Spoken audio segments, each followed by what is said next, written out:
Hello everyone, welcome back to my YouTube channel Arshika commerce classes. और आज मैं लेकर आई हूँ आपके लिए बिजनेस स्टडीज क्लास 11th का chapter 4 business services. After studying this chapter you should be able to state the characteristics that define services. आप बता पाएंगे कि सर्विसेज के क्या फीचर्स होते हैं या क्या कैरेक्टरिस्टिक्स है जो सर्विसेज को डिफाइन करती हैं।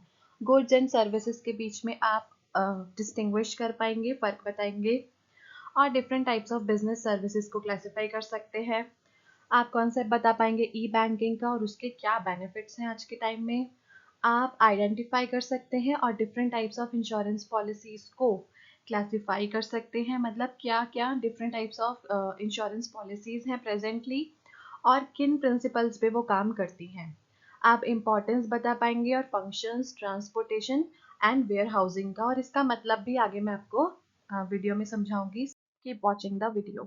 सबसे पहले हम यहाँ पे देख लेते हैं इंट्रोडक्शन की बिजनेस सर्विसेज होती क्या है। बिजनेस के बारे में मैं आपको बता चुकी हूँ, पहले मैं सर्विसेज के बारे में बताऊंगी, फिर business services as a whole. Services क्या होती हैं? वो सारे इंटेंजिबल गुड्स, हम बात करते हैं ना कि गुड्स एंड सर्विसेज में डील करते हैं, बिजनेसेस कंज्यूमर तक पहुंचाते हैं गुड्स एंड सर्विसेज। तो गुड्स क्या है? टेंजिबल प्रोडक्ट्स, और सर्विसेज है इंटेंजिबल, जो आप अवेल करते हैं वो सर्विसेज हैं, जो आप यूज करते हैं वो गुड्स हैं। आप क्या क्या services on a regular basis avail करते हैं? जैसे कि आपके यहाँ इलेक्ट्रिसिटी आती है, वो एक सर्विस है। पानी आता है, सर्विस है। आप अपने मोबाइल फोन्स यूज करते हैं, वो सभी क्या है? टेलीकम्युनिकेशन सर्विसेज है। तो सर्विसेज क्या है? They are like goods only, but you can not touch them, you cannot save them in your, you cannot keep them also, लेकिन वो इंटेंजिबल होती हैं। आप उन्हें महसूस कर सकते हैं, आप उनका इस्तेमाल कर सकते हैं, लेकिन छू नहीं सकते। तो बिजनेस सर्विसेज क्या है वो हम यहाँ देख लेते हैं। अब आप ये सोचिए कि एक पेट्रोल पंप है विलेज में, उसका ओनर है, उसके बारे में सोचिए। और ये देखिए कि वो पेट्रोल कहाँ से आता है उनके पास, उन तक पहुँच कैसे रहा है, क्योंकि पेट्रोल तो कहीं और से आ रहा है ओरिजिनली। वो पैसों को कैसे मैनेज कर रहे हैं, वो किसी के साथ डीलर्स के साथ कैसे कम्युनिकेट कर रहे हैं, या फिर वो अपने आप को रिस्क से कैसे बचा पा रहे हैं। So the answer lies in business services. कुछ ऐसी बिजनेस सर्विसेज हैं जिसकी वजह से उन्हें इन सभी बातों के बारे में ज़्यादा नहीं सोचना पड़ता। These are services used by business enterprises। जो business enterprises होती हैं, कंपनीज हैं, ओनर्स हैं, वो लोग इन सर्विसेज को यूज करते हैं ताकि अपनी सारी ही बिजनेस से रिलेटेड एक्टिविटीज को, सारे कामों को एकदम अच्छे से स्मूथली एंड एफिशिएंटली कर सके। And they are the enablers of business, और उसी को हम क्या कहते हैं? Enablers of business. अब यहाँ मैंने रियल लाइफ एग्जांपल ले लिया है पेट्रोल पंप का ही, तो इसी के बारे में बात कर लेते हैं कि वो उनको कौन कौन सी सर्विसेज वो अवेल कर रहे हैं। 5 तरह की। ट्रांसपोर्ट सर्विस, रिफाइनरी से सीधा टैंकर्स में भर के उनके पास पेट्रोल आ जाता है, वो किसके थ्रू आता है? ट्रांसपोर्ट के थ्रू।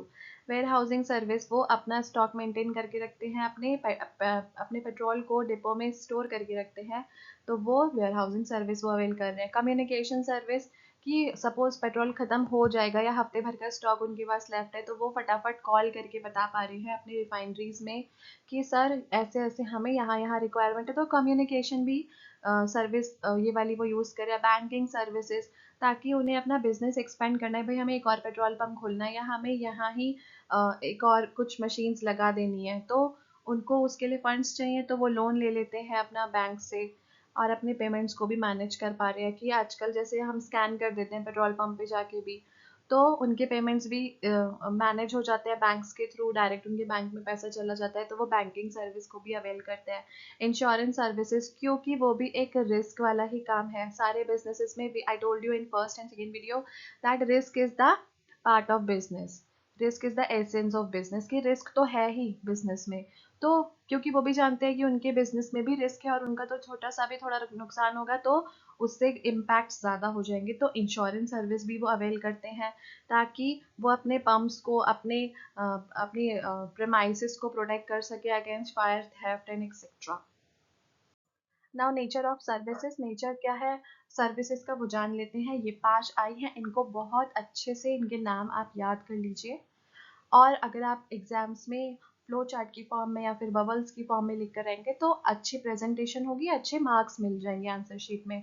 तो ये 5 आई हम जान लेते हैं। पहला है इंटेंजिबिलिटी, जैसा कि मैंने बताया कि गुड्स को तो हम छू सकते हैं, स्टोर कर सकते हैं फॉर फ्यूचर यूज, लेकिन सर्विसेज आर एक्सपीरियंशियल, आप इनको छू नहीं सकते, you can only feel them और एक्सपीरियंस देम। जैसे कि कोई भी सर्विस हो गई आपकी, आप रेस्टोरेंट में जा रहे हैं या फिर अपने मोबाइल नेटवर्क जो आप यूज़ कर रहे हैं, वो सभी सर्विसेज है। नाउ इनकंसिस्टेंसी और हेट्रोजेनिटी। हेट्रोजेनिटी का मतलब क्या होता है कि एक जैसा ना होना। तो हमेशा क्या होगा, आपका जो एक्सपीरियंस होगा किसी भी सर्विस को अवेल करने के बाद, वो हमेशा सेम नहीं होगा, ज़रूरी नहीं है कि वो सेम हो, it may very. Quality and experience can very each time even from the same provider. आप हो सकता है आप एक कोई भी आप नेटवर्क यूज़ कर रहे हैं एयरटेल का, अब हो सकता है कल तो बहुत अच्छे नेटवर्क आ रहे थे या एक पर्टिकुलर रूम में बहुत अच्छा नेटवर्क आ जाता है, लेकिन वही आप हॉल में जाएंगे या कहीं दूसरी लोकेशन पे जाएंगे तो वो उतना अच्छा नहीं होता। सो इनकंसिस्टेंसी सर्विसेज का ये एक नेचर है इनकंसिस्टेंसी की। हो सकता है हमें हमेशा एक जैसा एक्सपीरियंस ना हो, इट में वेरी। आ जाता है तीसरा inseparability. Production and consumption often occur simultaneously. क्या होता है कि प्रोडक्शन जैसे ये प्रोड्यूस किया वैसे ही कंज्यूम हो गया। अधिकतर क्या होता है ये साइमल्टेनियसली, मतलब एक साथ ये प्रोसेस होता है। The provider and customer are often involve together. अब सर्विसेज में क्या है कि जो प्रोवाइडर है जो आपको प्रोवाइड कर रहा है और जहाँ आप जो आप कंज्यूमर हैं वो हमेशा, अधिकतर, नॉट हमेशा बट अधिकतर वो लोग एक साथ काम करते हैं या एक साथ इन्वॉल्व होते हैं। फॉर एग्जाम्पल योर रेस्टोरेंट, कि रेस्टोरेंट ने वहीं पे उस चीज़ को बनाया है और आपने उसको तब ही कंज्यूम कर लिया जैसे ही आपकी टेबल पे आया। So inseparability is a nature of services. Inventory या perishability. Services can not be store, जैसे कि मैंने भी बताया कि सर्विसेज को हम स्टोर नहीं कर सकते, गुड्स को तो हम स्टोर करके रख सकते हैं for future reference and use, लेकिन सर्विसेज को जैसे ही आपके पास आए यू अवेल देम। आप उसको फ्यूचर के लिए की सोचा कि अरे चलो रख लेते हैं शाम को यूज़ कर लेंगे, नो, सर्विसेज आप उसी टाइम पे यूज़ कर लेते हैं। तो पेरिशेबिलिटी यहाँ पे आ गया एक इसका फीचर। इन्वेंट्री मतलब services can not be store for future use और resale. If not consume they are lost. आपने कंज्यूम नहीं किया तो वो नहीं है। Now involvement. Customer participation is often required in the service delivery process. जब हम सर्विस को डिलीवर कर रहा है, कोई भी प्रोवाइडर है वो सर्विस को डिलीवर कर रहा है, तो कंज्यूमर का पार्टिसिपेशन अधिकतर वहाँ पे चाहिए ही चाहिए, इट इज़ रिक्वायर्ड। तो इन्वॉल्वमेंट आ गया। इन्वॉल्वमेंट किसका आ गया यहाँ पे, कस्टमर का, पार्टिसिपेशन ऑफ कस्टमर, और you can say involvement of customer. तो ये जो 5 आई मैंने बताए हैं इनका नाम एकदम रट लीजिए। Intangibility, that services can not be touched. Inconsistency, हमेशा एक्सपीरियंस एक जैसा नहीं होगा। इनसेपरेबिलिटी, की प्रोडक्शन और कंजम्पशन हमेशा अधिकतर एक साथ होता है। इन्वेंट्री या फिर पेरिशेबिलिटी, की सर्विसेज को हम इन्वेंट्री मतलब स्टॉक करके नहीं रख सकते। इन्वॉल्वमेंट, की कस्टमर का पार्टिसिपेशन या इन्वॉल्वमेंट इसमें अधिकतर ज़रूरी होता है।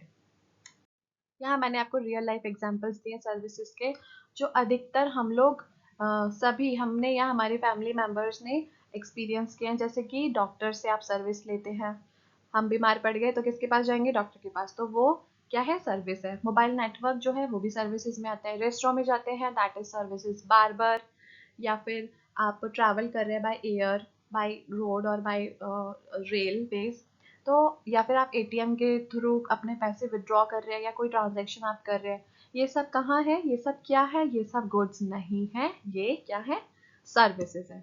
Let's move forward. Okay, so services versus goods. तो यहाँ पे मैंने डिफ्रेंसिएशन दे दिया है, इससे बहुत अच्छे से समझ आ जाएगा।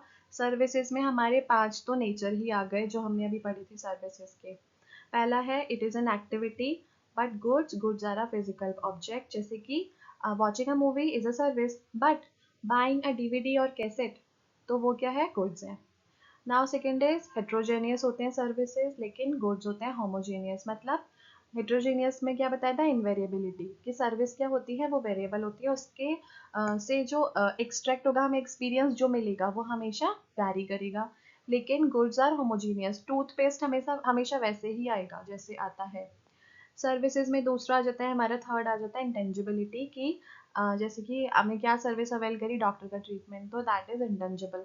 लेकिन वही हमने मेडिसिन खरीदी गुड्स में, तो वो क्या है, टेंजिबल है। Goods are tangible, services are intangible. Inseparability, मतलब सर्विसेज में इंसेपरेबिलिटी क्या है कि साइमल्टेनियसली क्या होता है, प्रोडक्शन एंड कंजम्पशन प्रोसेस एक साथ होता है, लेकिन गुड्स में ऐसा नहीं है. Separation of production and consumption.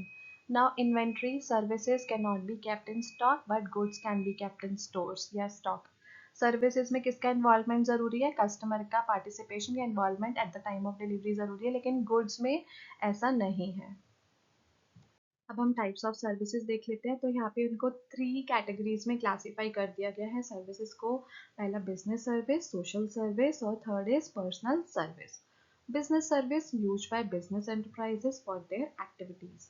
अपनी एक्टिविटीज के लिए जो वो या फिर अपने कामों को आगे करने के लिए वो जितने भी सर्विसेज यूज करते हैं वही है बिजनेस सर्विसेज. जैसे कि किसी बिजनेस एंटरप्राइज को अपनी पैसों से रिलेटेड काम करना है, भाई अपनी जो पेमेंट्स आए हैं या फिर उनको लोन्स लेने हैं, तो वो क्या करेंगे, बैंकिंग सर्विस का यूज़ करेंगे. उनको अपने प्रोडक्ट्स को, गुड्स एंड सर्विसेज को इंश्योरेंस चाहिए उनके ऊपर, गुड्स के ऊपर या फिर अपनी प्रमाइसिस के ऊपर, तो वो इंश्योरेंस सर्विस का यूज़ करते हैं. ऐसे ही transportation, warehousing and communication, तो ये सभी क्या किस कैटेगरी में आ जाता है, बिजनेस सर्विसेज में. Now social service. Social service क्या है, प्रोवाइडेड वॉलेंटरली और by government NGOs for social goals. मतलब वेल बींग के लिए या फिर improving living standards, education, health care, ये एग्जाम्पल यहाँ पे इन्होंने सोशल सर्विस के लिए दे दिया. ना सोशल सर्विस का मोटिव प्रॉफिट अर्न करना नहीं है, लेकिन बिजनेस सर्विसेज क्यों यूज हो रही थी, कि प्रॉफिट हमें मैक्सिमाइज करने हैं.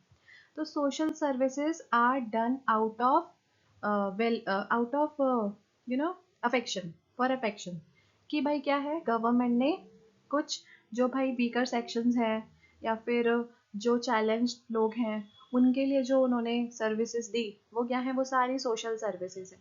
कि मैंने यहाँ पे एग्जांपल दिए हैं, इम्प्रूविंग लिविंग स्टैंडर्ड्स या एजुकेशन या फिर हेल्थ केयर, तो ये सब किस में आ जाएंगी, सोशल सर्विसेज में. For example free health camps by NGOs या government run schools, disaster relief services, ये सब क्या है, ये सोशल सर्विसेज है. इसमें गवर्नमेंट या फिर एनजीओज का एम प्रॉफिट को कमाना नहीं है. फिर आ जाता है हमारा personal services. Experience differently by different customers, inconsistent nature based on provider and customer preferences.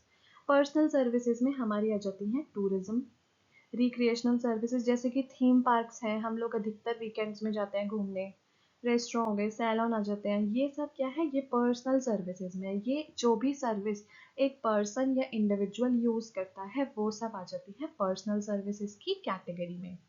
ये क्या होता है, ये दीज आर एक्सपीरियंस डिफरेंटली, अलग तरह से अलग अलग कस्टमर के द्वारा ये एक्सपीरियंस की जाती हैं. ये भी इनकंसिस्टेंट है नेचर में, क्योंकि इनके प्रोवाइडर एंड कस्टमर की प्रेफरेंसेस अधिकतर वैरी करती रहती है. यहाँ हम बैंकिंग के बारे में जान लेते हैं थोड़ा. बैंकिंग क्या है, ये एक सर्विस में ही आता है, और ये किस तरह की सर्विस में आता है, बिजनेस सर्विसेज में आता है. The financial lifeline. तो सबसे पहले बैंक्स, तो अधिकतर अब हम लोग जान गए हैं कि बैंक्स क्या होते हैं, बैंक्स क्या काम करते हैं. कि बैंकिंग कंपनीज क्या करती है, पब्लिक से, जनरल पब्लिक से, अपने कस्टमर से डिपॉजिट्स एक्सेप्ट करती है, मतलब पैसा जमा करते हैं हम लोग जाके बैंक में. और बैंक्स क्या करती है, उसी में से प्रपोर्शनेटली वो लेंडिंग करती है, मतलब लोन के रूप में, ओवरड्राफ्ट्स के रूप में वो जब भी अपने कस्टमर को ज़रूरत पड़ती है तो वो लेंड करते हैं money. So banking company accepts deposits from the public for lending and investment, repayable on demand और अदरवाइज. वो हम बैंकिंग पूरा आगे है एक, मैं उसमें बताऊंगी पूरा. फिलहाल के लिए बैंकिंग कंपनी क्या करती हैं, they accept deposits from public for lending and investment, investment करने के लिए या लोन्स प्रोवाइड करने के लिए, जो रिपेबल होता है किस तरह से, डिमांड, ऑन डिमांड, और जैसे भी फॉर्मेलिटीज उसकी होती है वैसे. Now what is the role of bank, mobilises savings. मतलब क्या होता है कि मैंने पैसे जमा करे. अब बैंक का काम सिर्फ यही नहीं है कि वो पैसे जमा कर रही है, वो लोन के रूप में भी दे रही है, उसको कुछ इन्वेस्टमेंट्स भी करने हैं on the behalf of government. तो वो क्या करते हैं, सेविंग्स को मोबिलाइज करते हैं. Provides fund for business, businesses को फंड प्रोवाइड करा जाता है, दिया जाता है ऑन डिमांड, चाहे वो कैपिटल हो या रेवेन्यू एक्सपेंडिचर के लिए चाहिए हो.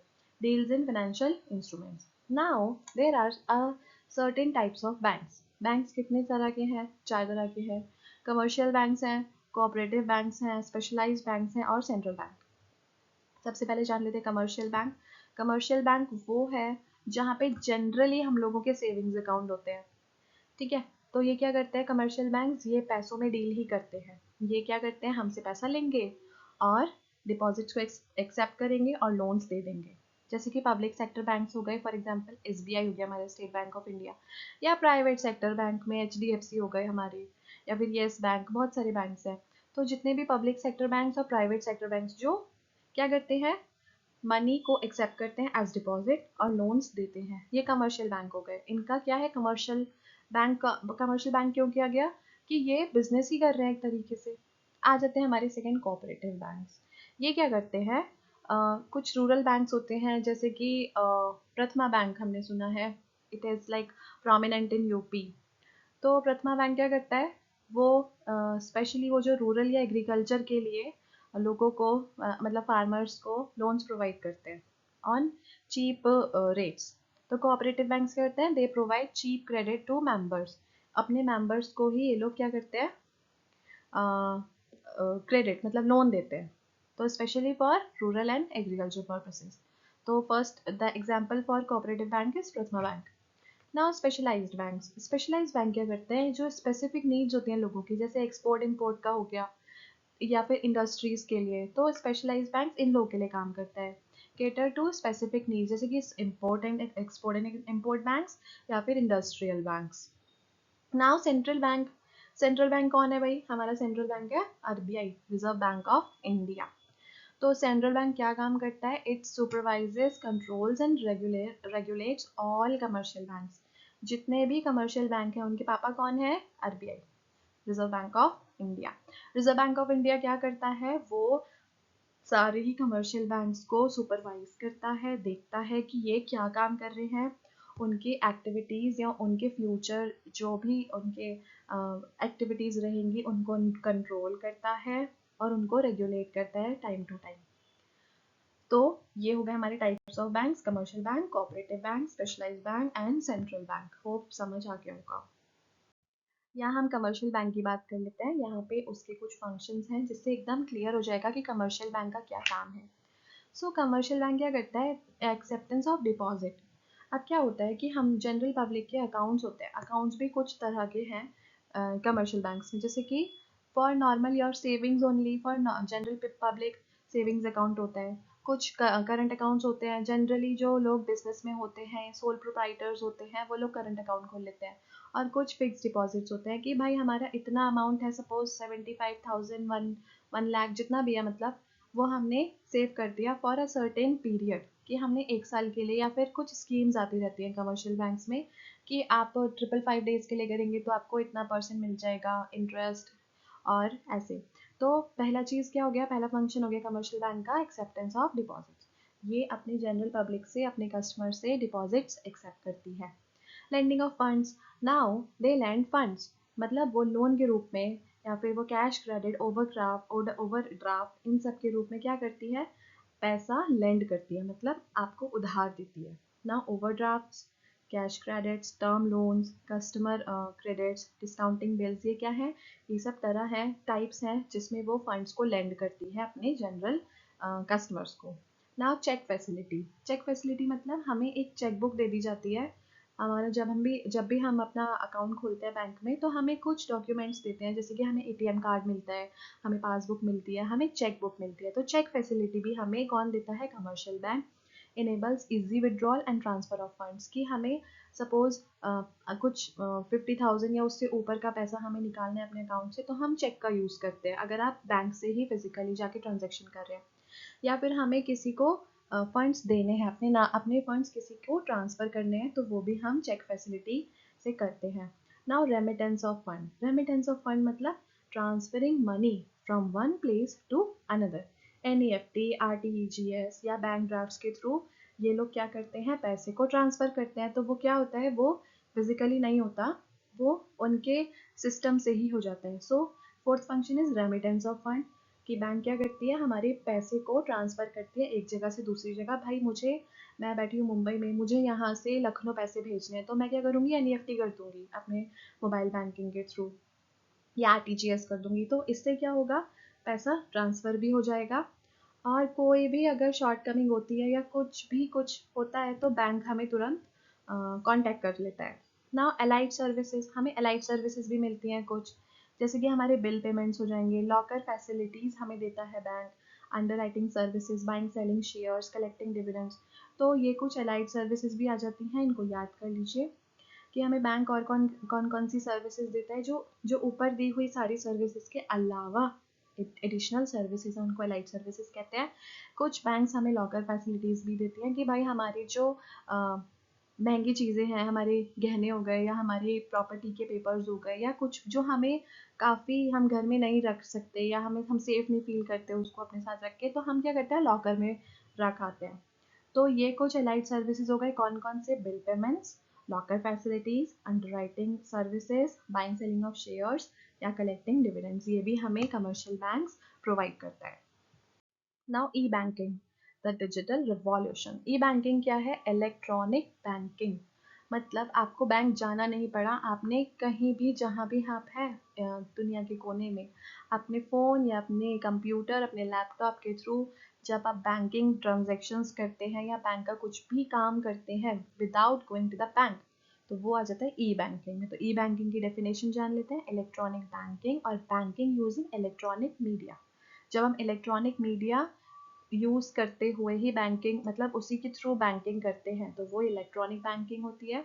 It allows customers to conduct banking transactions over the internet, mobile phone etcetera. मतलब आपको सिर्फ एक मोबाइल फ़ोन, लैपटॉप और एक इंटरनेट कनेक्शन की ज़रूरत है, and you can do e banking from anywhere. Services क्या ऑफर कर दी इन्होंने, हमें एटीएम कार्ड दे दिया, point of sale POS terminals कर दिए, electronic data interchange EDI, credit debit cards, digital cash, electronic fund transfer, जैसे मैंने बोला अभी एनईएफटी या आरटीजीएस। तो ये सारी सर्विसेज हमें ई बैंकिंग में मिल जाते हैं। अब इसके बेनिफिट्स जान लेते हैं। इसके बेनिफिट्स काफ़ी सारे हैं, जैसे आप, ऐसा नहीं है कि आज भाई सेकेंड सैटरडे है या फोर्थ सैटरडे संडे है और मुझे आज ही बैंक का कुछ काम था, लेकिन अब बैंक तो बंद है, मैं क्या करूँ, मैं वेट करूँ, नो, ऐसे तो बहुत प्रॉब्लम हो जाएगी। तो ये हमें फर्स्ट बेनिफिट क्या दे रहा है ई बैंकिंग, आप 24/7 मतलब 24 घंटे सातों दिन जब आपको जहाँ ज़रूरत है तब आप ई बैंकिंग के द्वारा अपने काम बैंक के रिलेटेड कर सकते हैं। And 365 days a year service, मतलब ये सर्विस हमें हमेशा मिलेगी। इसमें कभी ये नहीं है कि आज छुट्टी है भाई, आज फ़ोन में आप बैंकिंग अपनी नहीं कर सकते, नो। सेकेंड इज कन्वीनियंस, आप कहीं भी बैठ के कर सकते हैं, from home, office, while travelling. Financial discipline, transaction recorded, मतलब आपने कहाँ कितने पैसे किसको दिए, कितने बजे दिए, तो सारा रिकॉर्ड मेंटेन हो रहा है सारी ट्रांजेक्शन्स का, तो फाइनेंशियल डिसिप्लिन ये एक बेनिफिट हो गया।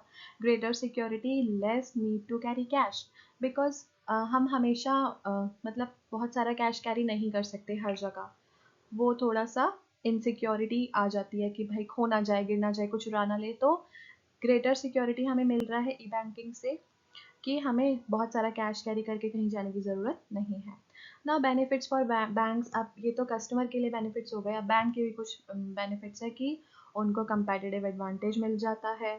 Unlimited network, not limited by branches, मतलब यही नहीं कि सिर्फ ब्रांच में जो लोग आएंगे वही बैंकिंग सर्विसेज को अवेल कर सकते हैं, वो कोई भी कर सकता है, कहीं से भी कर सकता है, तो उनका जो नेटवर्क बन जाता है वो अनलिमिटेड बन जाता है। Now reduce loan on physical branches, load, मतलब फिजिकल ब्रांचेस, जो ब्रांच है हमारी बैंक्स की, उनके जो वर्कर्स हैं उनका जो लोड था, भाई बहुत वर्क प्रेशर था, तो वो थोड़ा रिड्यूस हो जाता है। ओके, अब हम बात कर लेते हैं इंश्योरेंस की। क्या होता है इंश्योरेंस, हमने अधिकतर सुना है insurance, insurance company, insurance policies and firms etcetera. So insurance क्या होता है, दो पार्टी के बीच में एक एग्रीमेंट होता है। एक पार्टी जो ये एग्रीमेंट के लिए साइन करती है कि भाई हाँ, मुझे फ्यूचर में कुछ भी अनसर्टेनिटी हो सकती है, उसके लिए मुझे कवर चाहिए, एक शील्ड चाहिए, और दूसरी पार्टी जो वो शील्ड प्रोवाइड करती है। सो इंश्योरेंस क्या है, it is technically an agreement between two parties, जो एक इंश्योरर होता है और एक होता है इंश्योर्ड। आइए समझ लेते हैं।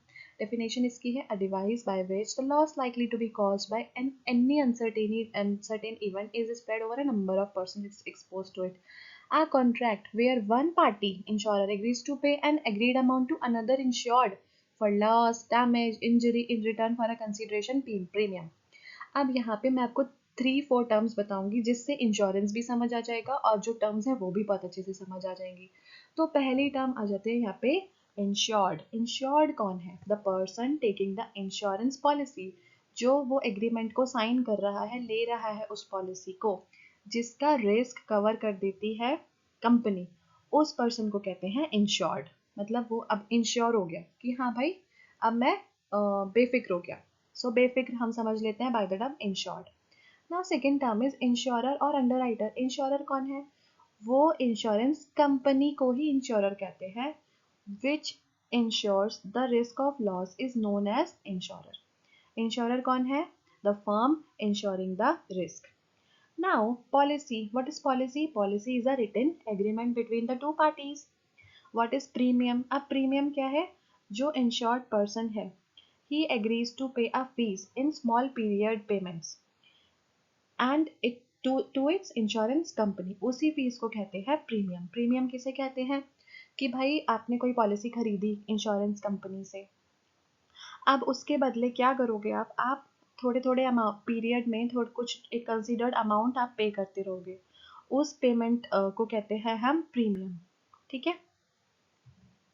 इंश्योरेंस मैनेजिंग रिस्क में हम देख लेते हैं कुछ फंक्शंस हैं। पहला है providing certainty, assures payment for potential loss. मतलब आपको आने वाले समय में किसी कंपनी को जो भी लॉस हो रहा है उसको क्या मिलेगा? उसको उसके बदले पेमेंट मिल जाता है। कैसे मिलता है? कि हमने एक कोई पॉलिसी खरीदी थी, इंश्योरेंस पॉलिसी ली थी, जिसमें हमारे सो एंड सो चीज़ें को कवर कर लिया गया था। अब उसकी जो भी कॉस्ट रही हो या हमने जिस हिसाब से प्रीमियम पे किया हुआ होता है उसके हिसाब से हमें पेमेंट मिल जाता है। मतलब अब क्या किया? इंश्योरर ने हमारा जितना भी रिस्क था उसको कवर कर लिया, हमारे लॉस को कवर कर लिया और उसके बदले में हमें क्या मिल गया? पेमेंट मिल गया। So it provides certainty. Second is protection. हमें प्रोटेक्शन मिलती है किससे? हमारी जो रिस्क है, हमारी जो लॉसेज हैं, हमें उनके अगेंस्ट प्रोटेक्शन मिल जाती है। Third is risk sharing. Loss is shared by all insured members.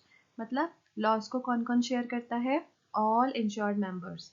तो रिस्क शेयरिंग हो गई कि हम हमारे जो रिस्क थे वो हमने शेयर कर लिए। तो शेयर जब कर लिए तो उससे लॉस भी शेयर हुआ, लॉस शेयर हुआ तो बर्डन नहीं पड़ा।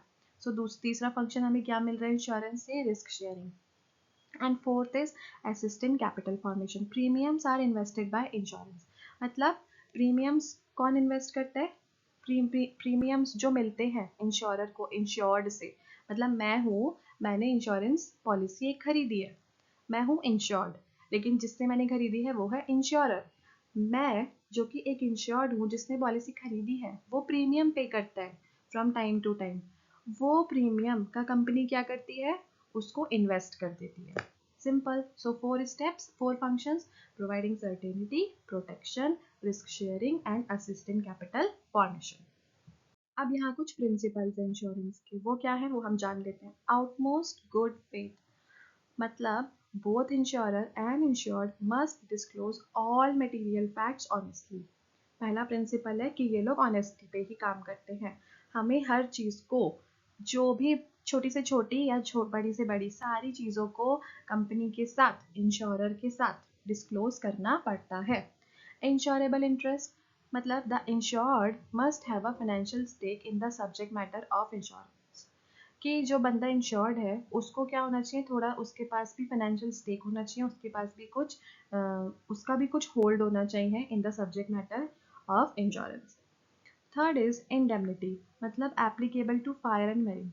Insurer compensates only for actual loss. जितने भी एक्चुअल लॉसेस होंगे, ये नहीं कि हमने झूठा झूठा दिखा दिया और फिर क्लेम कर दिया, ऐसा नहीं होगा। सिर्फ जितने भी एक्चुअल लॉसेस होते हैं उन्हीं को कवर किया जाता है। Secondly, putting the insured in the same financial position as before the loss.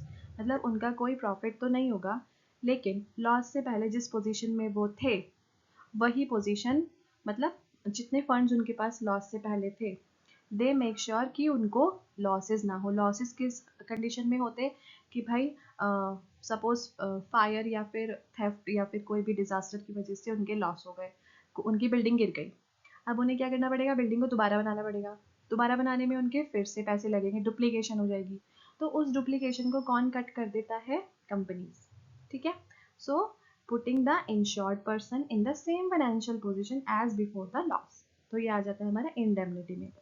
Now proximate cause, the direct most dominant and effective cause of the loss is considered for compensation. जो सबसे dominant होता है, सबसे effective cause होता है loss का, मतलब सिर्फ जेन्युइन, ठीक है। जो मोस्ट डोमिनेंट मतलब भाई फायर, आग लग गई, अब आग किसी के कंट्रोल में तो है नहीं, लग गई तो अब तो टाइम लगेगा भाई फायर ब्रिगेड को आने में। तो फिर क्या हुआ, जो डायरेक्ट या फिर मोस्ट इफेक्टिव कॉजेज होते हैं नुकसान के, उसी को कंसीडर किया जाता है, उसी को देखा जाता है कंपनसेशन के टाइम पे, कि भाई ये नहीं कि आपसे खो गया तो अब हम क्लेम कर दें, नो, जो real and most dominant causes होते हैं नुकसान के, उन्हीं की भरपाई हो पाती है, ठीक है। तो ये आ गया प्रॉक्सिमेट कॉज। ना सैब्रोगेशन, मतलब सैब्रोगेशन का मतलब आफ्टर कंपनसेटिंग द इंश्योर्ड, जो बंदा था इंश्योर्ड पर्सन जिसने पॉलिसी खरीदी थी, उसको कंपनसेशन के बाद the insurer gains the right to recover from the third party responsible for the loss. अब क्या हुआ कि कोई नेचुरल कैलमिटीज़ नहीं थी भाई, एक किसी दो रेबल फर्म्स थे, उनमें से एक ने दूसरे की फर्म में आग लगा दी और उसने जान की लगाई। तो अब क्या होगा, कंपनसेशन तो हो गया, जो इंश्योर्ड था उसको तो कंपनसेशन मिल गया, लेकिन जिसकी वजह से हुआ था थर्ड पार्टी, अब इंश्योरर क्या करेगा, they will gain the right to recover from the third, they have the right to recover from the third party. अब जिसने वो किया था उससे वो लोग क्या करेंगे, उससे कंपनसेशन कौन लेगा, इंश्योरर लेगा, क्योंकि ये नेचुरली हुआ नहीं था। तो सैब्रोगेशन वाला पॉइंट यहाँ आ जाता है कि अगर किसी ने किसी को नुकसान पहुंचाया है तो फिर इंश्योर्ड जो होता है उसको तो सब मिल जाएगा, but insurer will contact the third party and they are responsible for the loss. Who is responsible here? The third party. Contribution, if multiple policies cover the same risk, बहुत अलग अलग पॉलिसीज है लेकिन वो सेम रिस्क ही cover कर रही है, then insurers share the loss proportionately. तब क्या करता है इंश्योरर, जो लॉस होता है उनको मल्टीपल जो पॉलिसीज थी उनमें प्रोपोर्शनेटली बांट दिया जाता है। Mitigation, insured must take reasonable steps to minimize the loss और डैमेज। मतलब यहाँ क्या है कि हमने इंश्योरेंस पॉलिसी ले ली है, हमने अपना कवर कर लिया, अपनी शील्ड ले लिया। अब इसका मतलब ये नहीं कि अब हम आग से भी खेले और कहीं भी जाके कूद जाए, no. Insured must take reasonable steps to minimize the loss और डैमेज। इंश्योर्ड जो पर्सन है जिसने पॉलिसी खरीदी है, जिसने इंश्योरेंस कंपनी से कॉन्टेक्ट किया है फॉर द शील्ड, उसको ऐसे स्टेप्स हमेशा लेने चाहिए जिससे नुकसान या डैमेज कम से कम हो। टाइप्स ऑफ इंश्योरेंस पॉलिसीज में सबसे पहला हमारे पास आ जाता है लाइफ इंश्योरेंस। लाइफ इंश्योरेंस क्या होता है, जब हमें एक कंपनी, इंश्योरेंस कंपनी हमें प्रोटेक्शन प्रोवाइड करता है against the uncertainty of life, death या फिर living too long. Life insurance में क्या होता है कि हम क्या करते हैं, अपना एक इंश्योरेंस का जनरली जो है कि हम एक प्रीमियम अमाउंट पे करते हैं टू द कंपनी और एक पॉलिसी खरीद लेते हैं जिसको लाइफ इंश्योरेंस कहते हैं, ठीक है। फॉर एग्जाम्पल हमने पहले लाइफ इंश्योरेंस खरीदा है, अब क्या होगा कि company and the insured person, मतलब इंश्योरर एंड इंश्योर, वो लोग एक कॉन्ट्रैक्ट में आते हैं, वो लोग एक डील में आते हैं कि हाँ मैं आपको एक इंश्योर्ड जो पर्सन है वो हमें कंपनी को एक प्रीमियम पे करेगा रेगुलर पीरियड में, और वो क्या करेगा, वो क्यों पे कर रहा है कि in case of uncertainty of life उसको उसकी डेथ के बदले उसकी फैमिली को क्या मिलेगा, जो इंश्योरर है वो उसकी फैमिली को वो अमाउंट पे करेगा, या फिर it is in two cases, death और लिविंग टू लॉन्ग, कि किसी का भाई वो ज़्यादा जी गया है तो उसको उसका भी प्रीमियम मिल जाएगा, या फिर उसकी टाइम से पहले डेथ हो जाती है तो उसका पैसा उसकी फैमिली को मिल जाता है।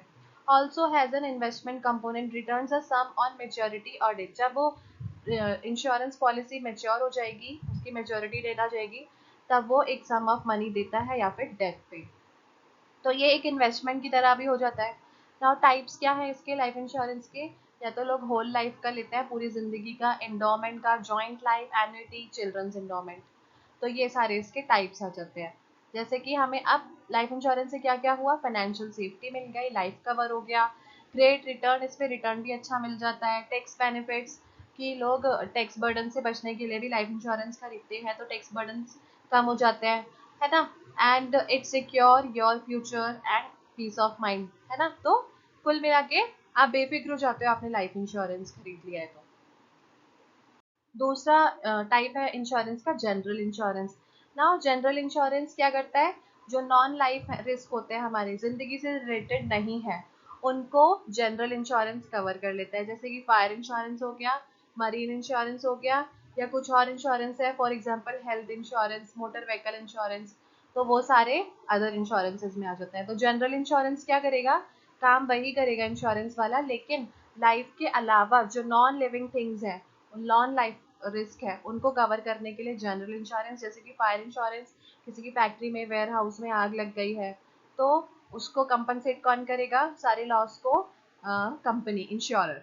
मरीन इंश्योरेंस है भाई, शिप गई है, कार्गो गई है हमारी अ, अ, सामान लेकर एक्सपोर्ट के लिए, लेकिन बीच में कोई मिसहैपनिंग हो जाती है, शिप डूब जाती है या सामान खराब हो जाता है, तो वो क्या करेगा, उसके बदले हमें उसको कौन प्रोटेक्ट करेगा, सारे रिस्क को insurer, insurance company. Okay, now other insurance में हमारा हेल्थ इंश्योरेंस आ जाता है कि किसी को कोई हेल्थ कंडीशन हो जाती है, और हेल्थ इंश्योरेंस भी मैं आपको बताऊंगी अच्छे से कि हेल्थ इंश्योरेंस में क्या है जनरली, कि हम हेल्थ इंश्योरेंस अपना खरीद लेते हैं, हम एक पॉलिसी ले लेते हैं हेल्थ इंश्योरेंस की। तो इन केस हमें आगे चल के कोई भी बड़ी बीमारी हो जाती है या फिर हमें कोई सर्जरी करानी है, तो उसके सारे एक्सपेंसेस को कंपनी कवर कर देती है। तो हेल्थ इंश्योरेंस का ये फायदा हो गया। मोटर व्हीकल इंश्योरेंस की, हम बाइक खरीदते हैं या हम अच्छी कार्स खरीदते हैं, कोई भी कार अच्छी है बुरी, तो हम उसका भी इंश्योरेंस करा लेते हैं कि इन केस कोई डैमेज हो गया तो वो कवर हो जाएगा। बल्कि इंश्योरेंस हो गया, cattle insurance, crop insurance, sports, social security schemes जैसे पीएम सुरक्षा बीमा योजना, तो ये सारे हमारे अदर इंश्योरेंसेस में आ जाते हैं। आगे बिजनेस सर्विस में पढ़ लेते हैं कम्युनिकेशन सर्विस।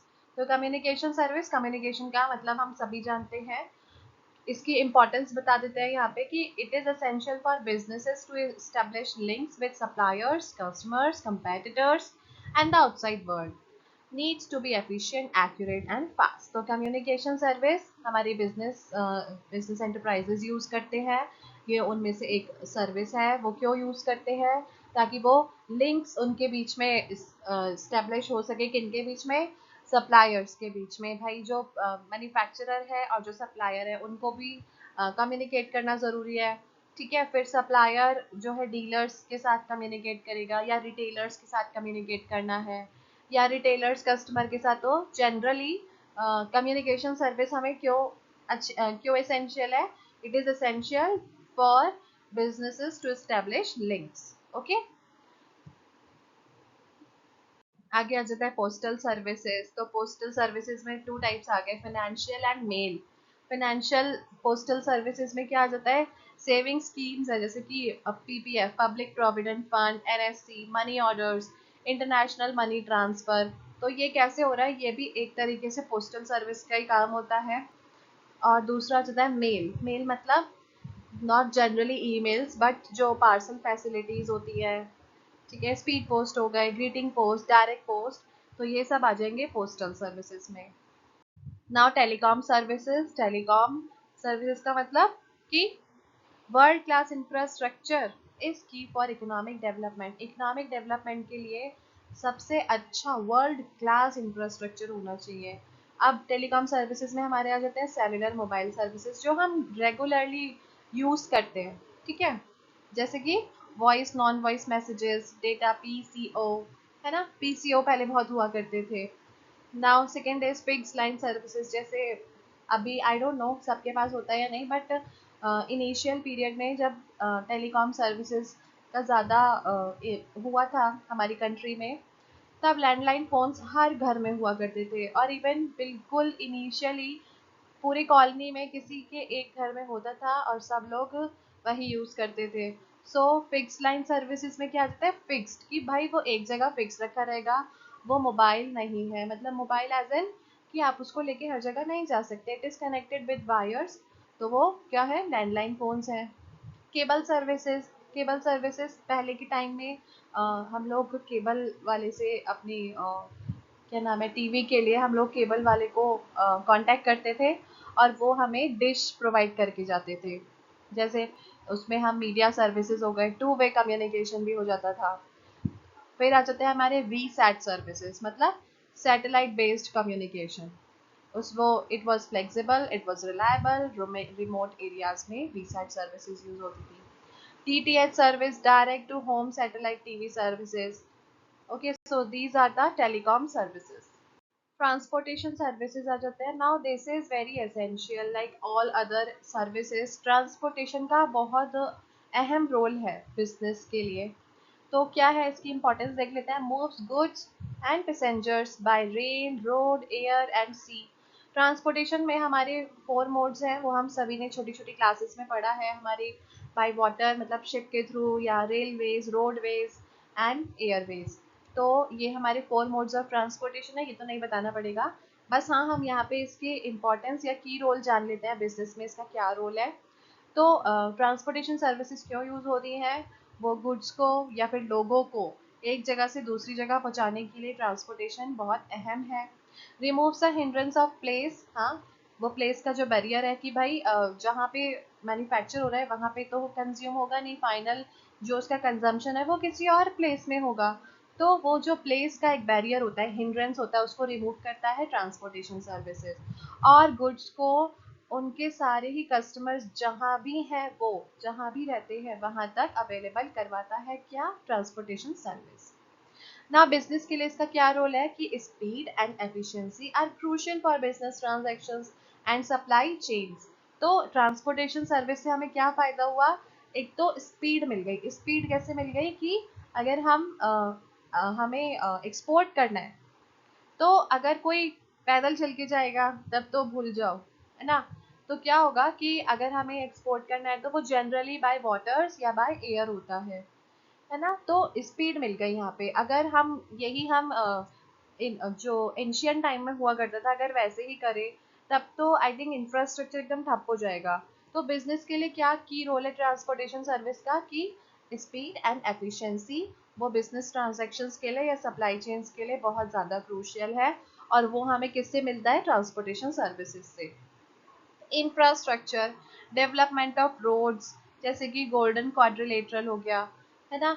ये जो रोड्स का डेवलपमेंट है, रेलवेज का, सी पोर्ट्स का, या फिर एयरपोर्ट्स का, वो इकोनॉमिक ग्रोथ में बहुत अच्छा अहम रोल निभाता है. और ट्रांजिट में जितने भी लॉसेस हो सकते थे कि भाई डैमेज हो गया कोई प्रोडक्ट, या फिर थेफ्ट हो गया, फायर मतलब आग लग गई या कुछ हो गया, तो वो थोड़ा सा एलिमिनेट हो जाता है. ना वेयर हाउसिंग सर्विसेज, बिजनेस को ये सर्विस भी चाहिए, बिजनेस एंटरप्राइजेस को. क्योंकि जैसे ही कोई गुड्स उन्होंने मैन्युफैक्चर करे, वो तुरंत ही कंज्यूम नहीं हो जाएंगे. तो इसलिए उनको क्या करना पड़ता है, उनको स्टॉक मेंटेन करके रखना पड़ता है. उनको जो ऑलरेडी प्रोड्यूस्ड गुड्स है उनको स्टोर करना होता है, उसके लिए फेवरेबल कंडीशंस भी होनी चाहिए. सो वेयर हाउसिंग सर्विसेज के लिए डेफिनेशन देख लेते हैं यहाँ हम कि scientific and systematic storage of goods. Scientific मतलब कि जैसा भी प्रोडक्ट है उसके हिसाब से उसको कुछ टेम्परेचर चाहिए कि वो इस टेम्परेचर के बिलो या इसके अबव में वो खराब हो सकता है. तो scientific and systematic storage of goods to maintain their original quality, उनकी जो ओरिजिनल क्वालिटी है वो अच्छी बनी रहे, क्वालिटी रहे उसकी, उसकी वैल्यू डिक्रीज ना हो जाए, मतलब वो पेरिश ना हो जाए या फिर वो खराब ना हो जाए, या जो उसकी यूजफुलनेस है वो भी बनी रहे.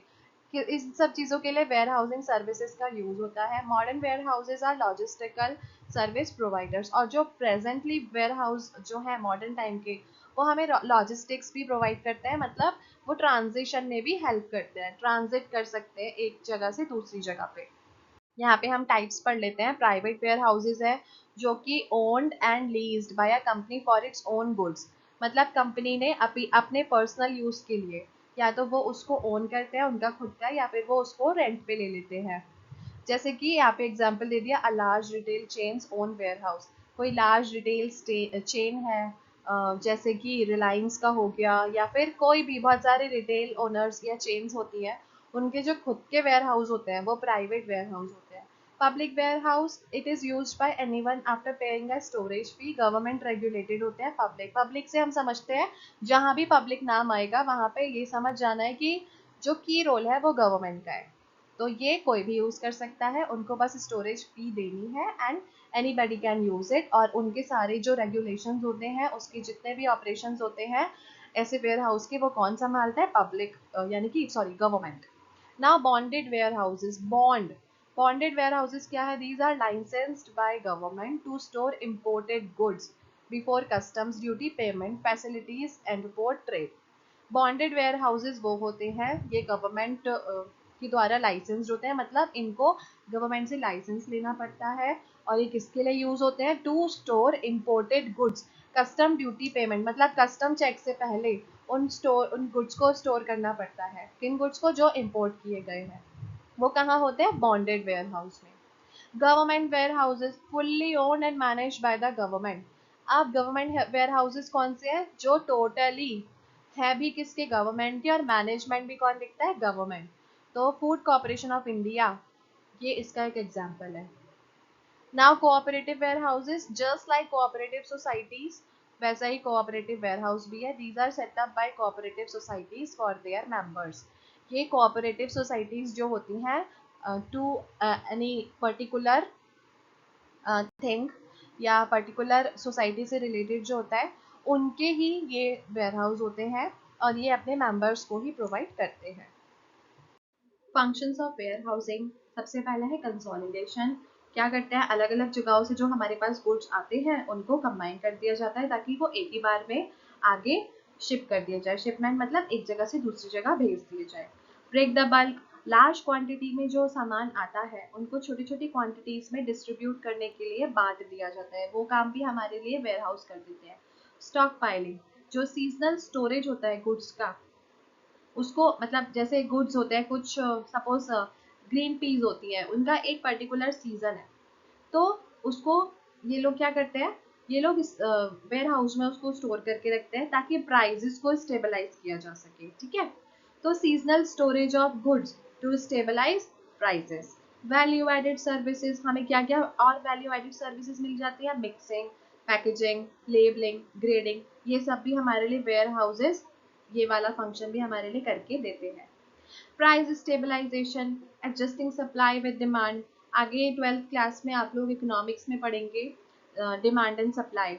Almost half of your economics is based on demand and supply, वो मैं आगे आपको समझाऊंगी।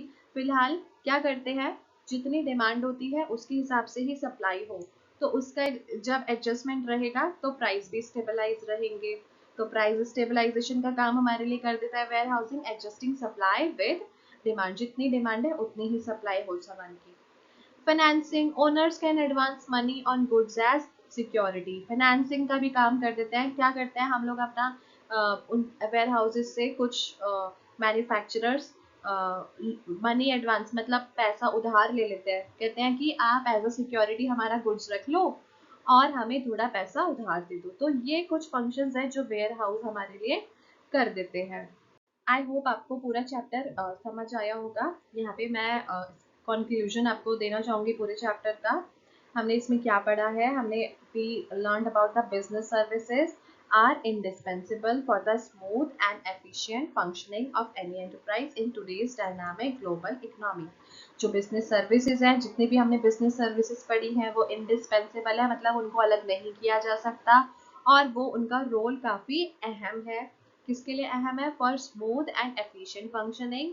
किसी भी एंटरप्राइज के सारे फंक्शन, सारे काम smoothly, efficiently, without any chaos हो जाए, उसके लिए बिजनेस सर्विसेज बहुत अहम रोल निभाते हैं in today's dynamic global economy. जो आज का बदलता हुआ ग्लोबल इकोनॉमी है, उस टाइम में हमारे लिए बिजनेस सर्विसेज एक इंडिस्पेंसिबल रोल निभाते हैं। From financial transactions to risk management, मतलब जो फाइनेंशियल ट्रांजेक्शन है, पैसा एक जगह से दूसरी जगह पहुंचाना, टू रिस्क मैनेजमेंट कि हमारा रिस्क भी मैनेज हो जाए इंश्योरेंस कंपनीज के थ्रू, या फिर कम्युनिकेशन हो गए, लॉजिस्टिक्स हो गए। These services from the critical infrastructure that supports all business activities. जितनी भी हमने सर्विसेज पढ़ी वो हमारी ऑलमोस्ट हर एस्पेक्ट में बिजनेस एक्टिविटीज को सपोर्ट करती हैं और उनको ग्रो करने में हेल्प करती हैं. Understanding these services is key to appreciating the complexities and interdependencies of the business world. ये सारी सर्विसेज को समझ के हम ये समझ सकते हैं, हम यहाँ तक पहुँच सकते हैं कि बिजनेस वर्ल्ड में, बिजनेस की दुनिया में कितनी सारी कॉम्प्लेक्सिटी है. हम मतलब बिजनेस स्टार्ट करना is not at all easy. आपको ट्रांसपोर्टेशन की ज़रूरत है, आपको कम्युनिकेशन की ज़रूरत है, आपको इंश्योरेंस की ज़रूरत है, warehousing and what not. तो ये सारी जो सर्विसेज हैं, is these are these services is key to appreciating the complexities. इन सभी सर्विसेज को यही समझ के हम अप्रिशिएट ही कर सकते हैं कि बिजनेस वर्ल्ड में कितनी कॉम्प्लेक्सिटीज है और हर चीज़ एक दूसरे के ऊपर डिपेंडेंट है.